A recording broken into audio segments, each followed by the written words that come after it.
কোচবিহার তুফানগঞ্জ ২ নম্বর পঞ্চায়েত সমিতির সভাপতি এবং তুফানগঞ্জ ২ নম্বর ব্লক সহ সভাপতির বিরুদ্ধে কাটমানির অভিযোগ তুলে তুফানগঞ্জ ২ নম্বর ব্লকের বিডিওর কাছে লিখিত অভিযোগ ঠিকাদারের।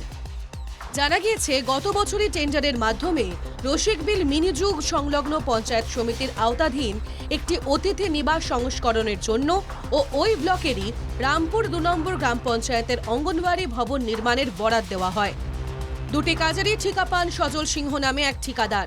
অভিযোগ, অতিথি নিবাস সংস্কারের কাজ সম্পন্ন হলেও টাকা দেওয়ার সময় মোটা অঙ্কের কাটমানি দাবি করেন পঞ্চায়েত সমিতির সভাপতি। টাকা চাওয়া হয় অঙ্গনওয়াড়ি ভবন নির্মাণের ক্ষেত্রেও। অভিযোগ নিয়ে ঠিকাদার সজল সিংহ দ্বারস্থ হন বিডিওর।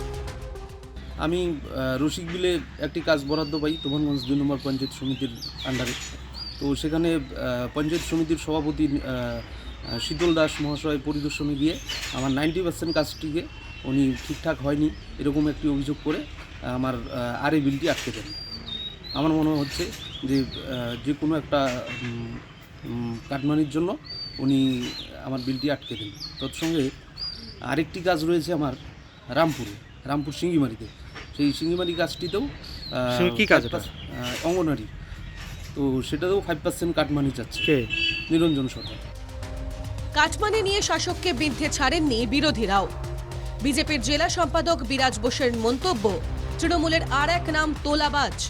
24-এর ভোটে তৃণমূল নামটাই মুছে যাবে বলে দাবি বিজেপির।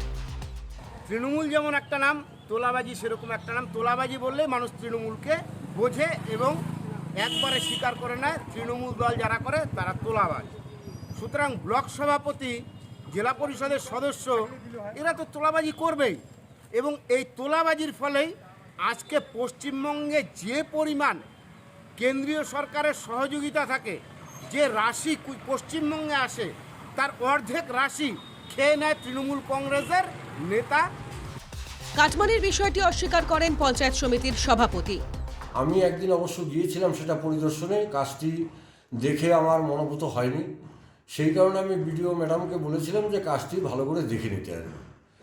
আর এই যে কথাটি বলেছে কাটমানির কথা, এটা মিথ্যা কথা। কোচবিহার থেকে অমিত সরকারের রিপোর্ট, NKTV বাংলা।